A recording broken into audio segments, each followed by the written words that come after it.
Welcome to Who Wrote That Up For You, a daily podcast that shines a light on the American justice system and its role in empowering the powerful to take from you.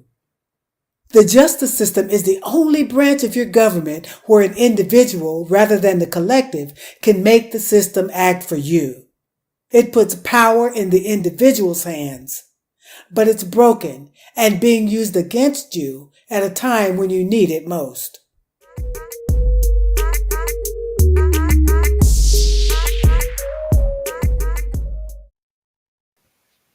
And we are live on Who Wrote That Up For You. Today is Wednesday, October 5th, 2022. I am Sonia Ebron, co-founder at Courtroom 5. And I am Deborah Sloan, the other co-founder at Courtroom 5. And we have a wonderful show for you today. A little further into the show, we're going to speak with Stacey Lake.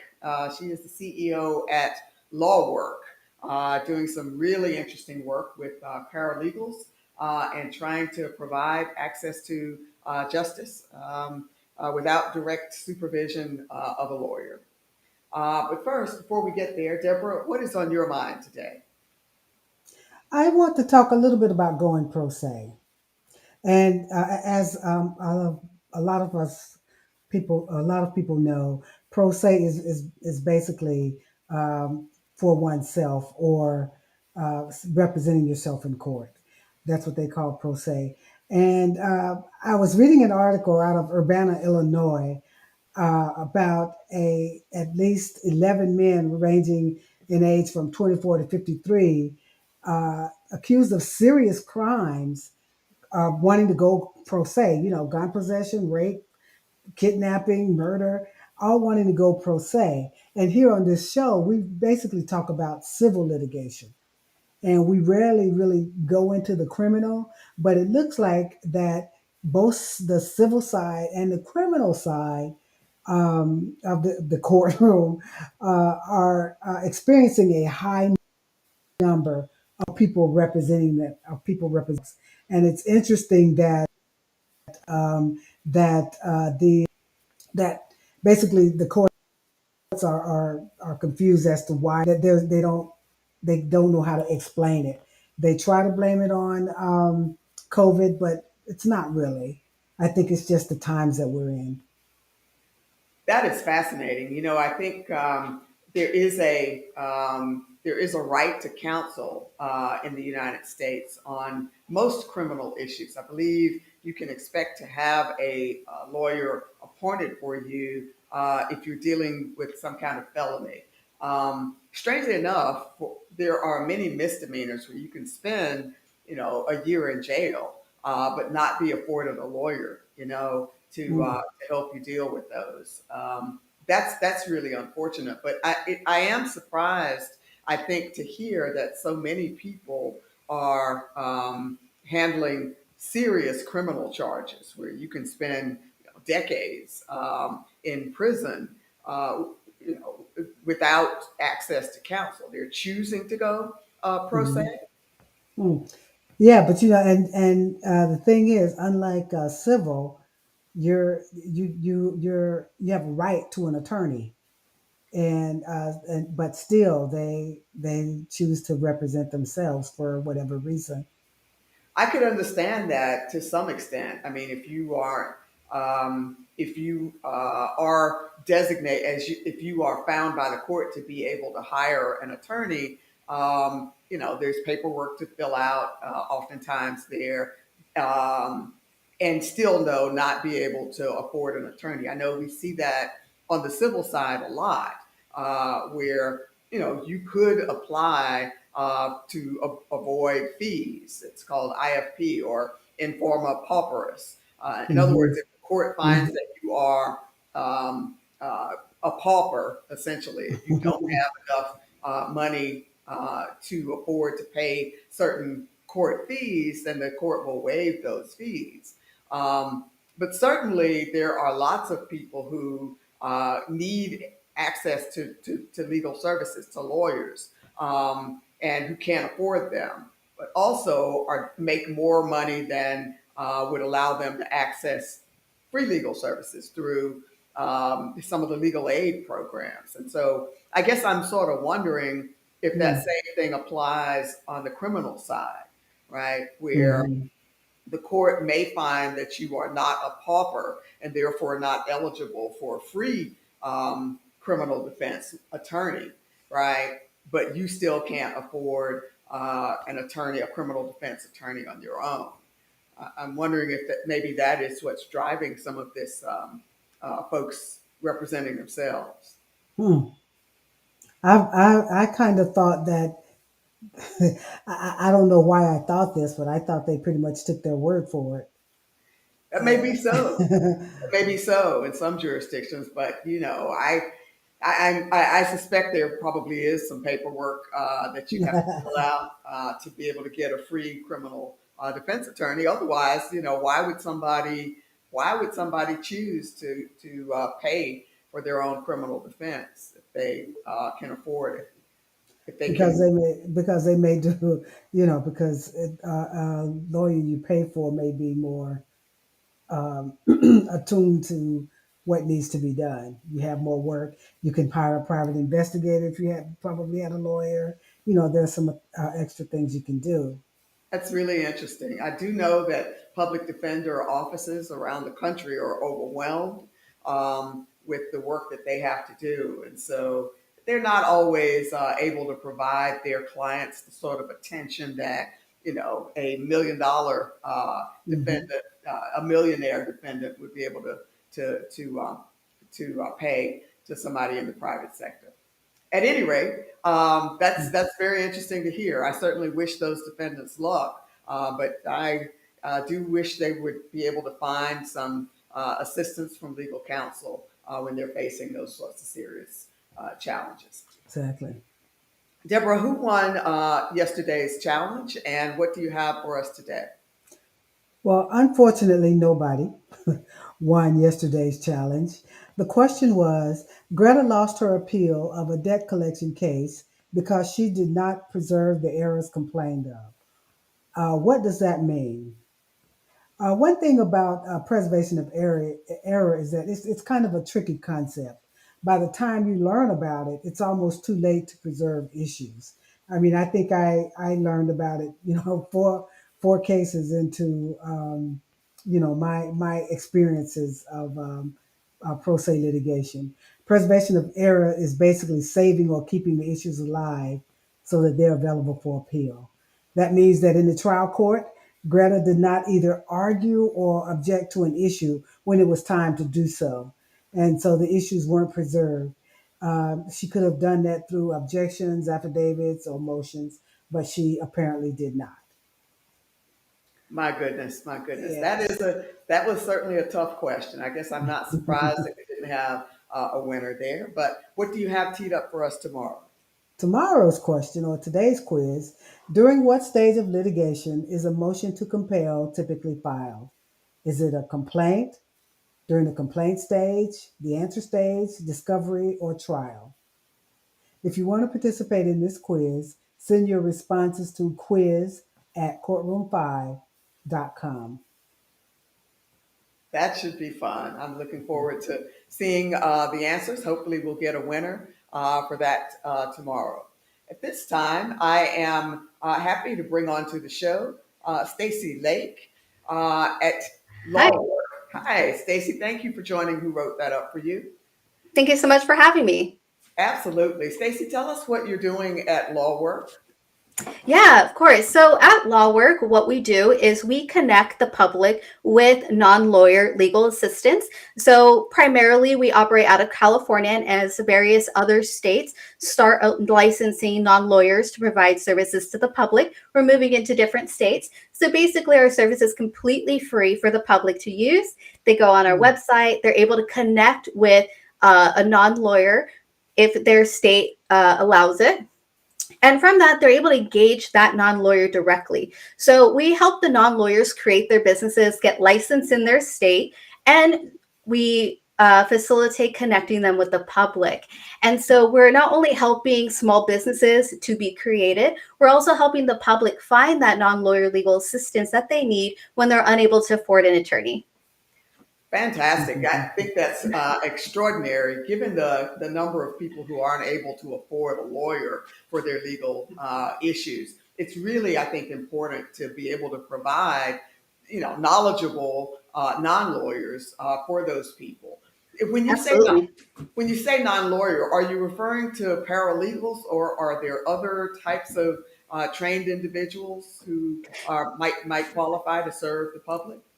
Yeah, definitely. So, unfortunately, every state calls it something different, and every state has it so the non lawyers can provide different services. So, for instance, in California, we have what's called the legal document assistant. And what they can do is they can provide document drafting for the public. They're not allowed to offer any legal advice or anything of that nature.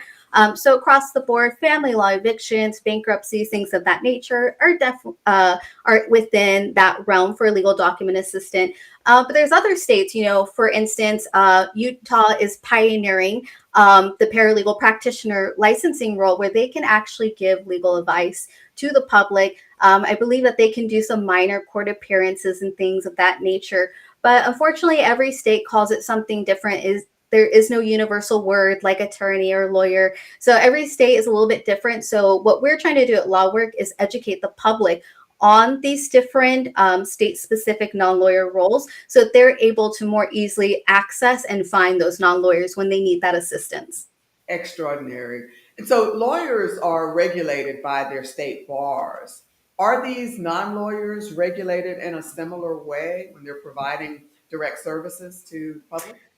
Yeah, so it's a little bit different. So I believe in Utah, the state bar, they regulate their role in Utah. In California, there is no governing body over the legal document assistance. Basically, they get licensed and registered, and they're able to provide the services. Now, if they go into the territory of the unauthorized practice of law, the public can still report them to the state bar for those practices. But in California, legal document assistance, they do have to have a bond as well to protect the public. So there is that to protect the public. And they do have to go through, there has to be a certain amount of training and education and things of that nature. And they have to, of course, like every time their license comes up to due, they have to re-register and things of that nature. So there are certain things in place in each state that basically regulates each role in a different way. Got it, got it. That unauthorized practice of law issue, UPL, as we Yeah. know it in the industry. Is it, what's curious to me is that the non-lawyer assistance that you're able to provide is limited to just a few states that allow it, right? I Yes. think, as you mentioned, California, Utah, probably a couple others maybe, Mhm. where you're able to provide this sort of service. When people try to do that in other states where it's not allowed, it's that unauthorized practice of law that tends to ding them, right? Yes. Right. Yes. Yep.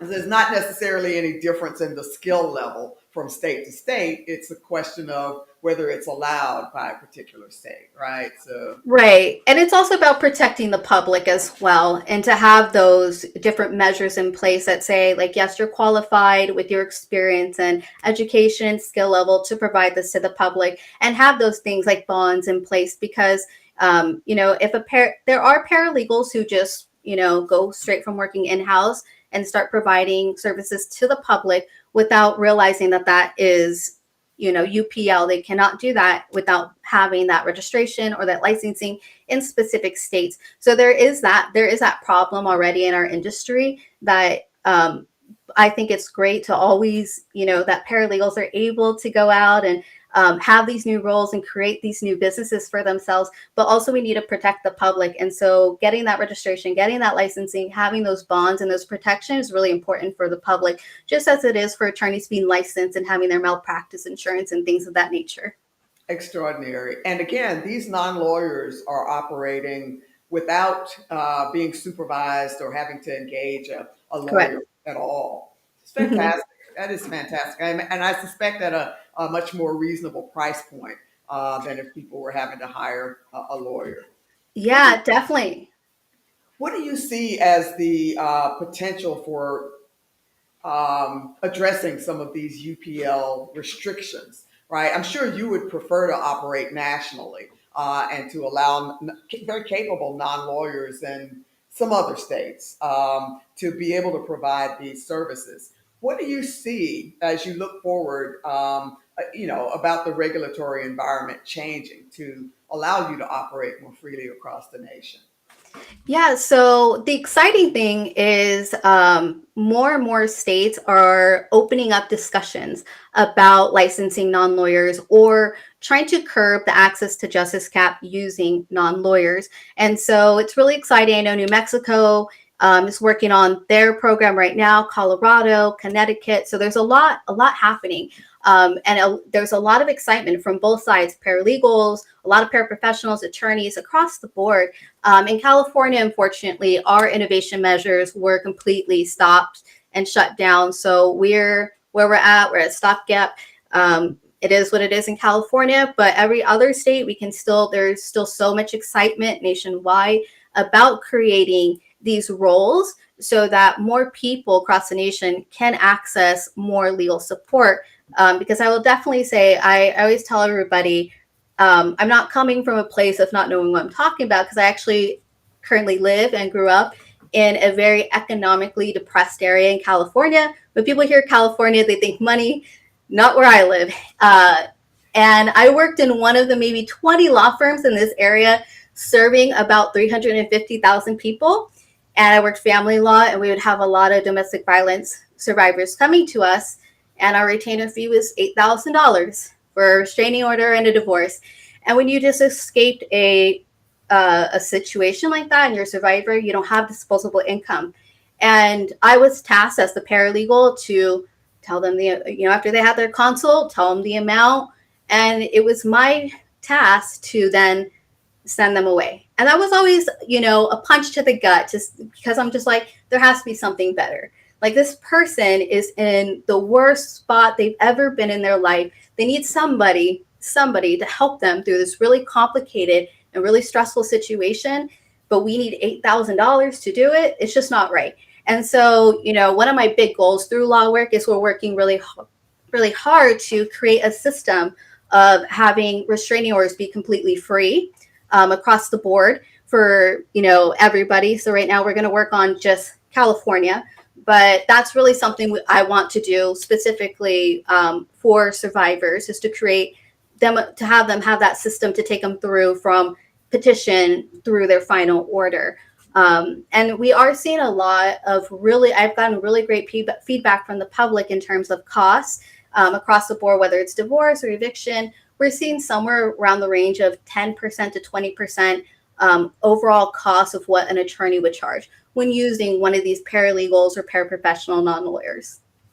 That's extraordinary. Just wonderful to hear that. You must be getting some sort of blowback, though, I imagine, from attorneys in the areas where you're operating.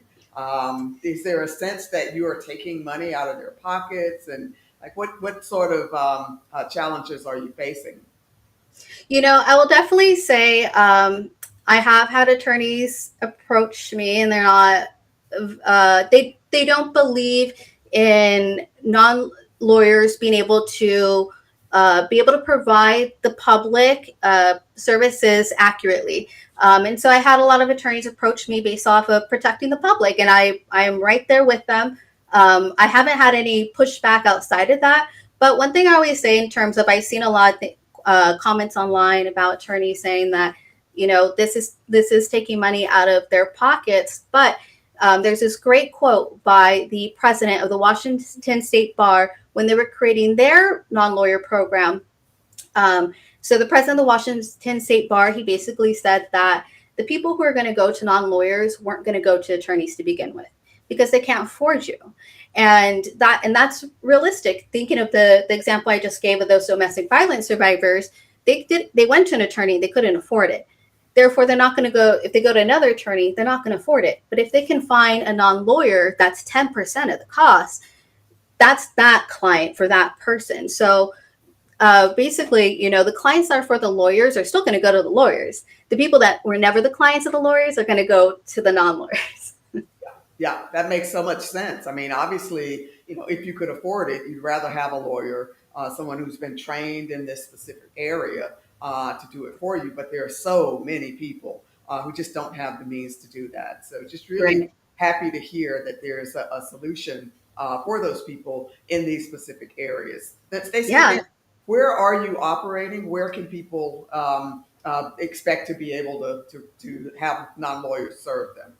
Yeah, so we're located online across the board. Law Wurk. It's LAWWURK. Had to distinguish ourselves a little bit. So it's lawwork.com.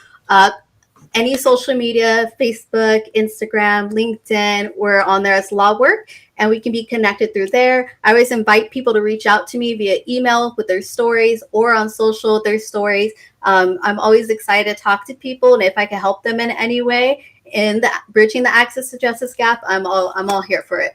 Fantastic, fantastic. And which specific states are you providing non-lawyer matching or assistance? So as of right now, we're primarily in California, a little bit in Washington. They did sunset their program, but they do still have active non-lawyers in their state. Utah, Arizona, and Nevada.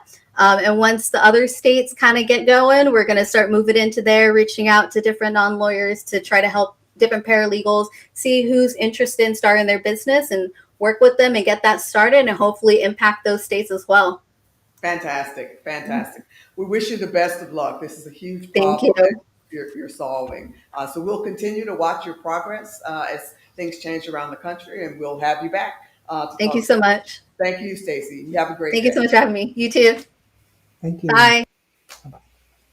Fantastic. That's great. Yeah, You yeah. know, we started out talking about people representing themselves in per se, that in criminal and civil cases. But it's also interesting to know that in some states you can do that with paralegal if it's family law. So there are certain areas that are just prime for that. And Absolutely. I'm so excited about this law work now. I'm really Absolutely. I mean, in those sorts of quote unquote simple cases, they're not simple for the people who are dealing with them, but small claims or evictions or many family law issues. You may not necessarily need a lawyer, somebody that's been trained in graduate school and passed the bar to just be able to help you fill out the form. But those things are so challenging, and it would be valuable, I think, to have this sort of non-lawyer assistance around the Mhm. country. Yeah. So one day we have to work state by state on all of these issues. Absolutely. Absolutely. Fantastic. Well, that's all we have for you today. Thanks as always for joining us, and we'll see you tomorrow.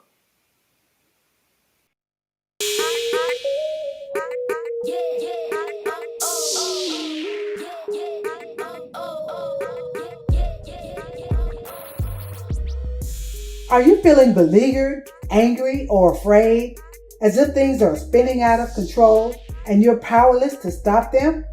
It's easy to just let things slide and hope they don't get worse. But they often do get worse. The thing is, you're not powerless. Our courts belong to us, and their purpose is to give power to the powerless.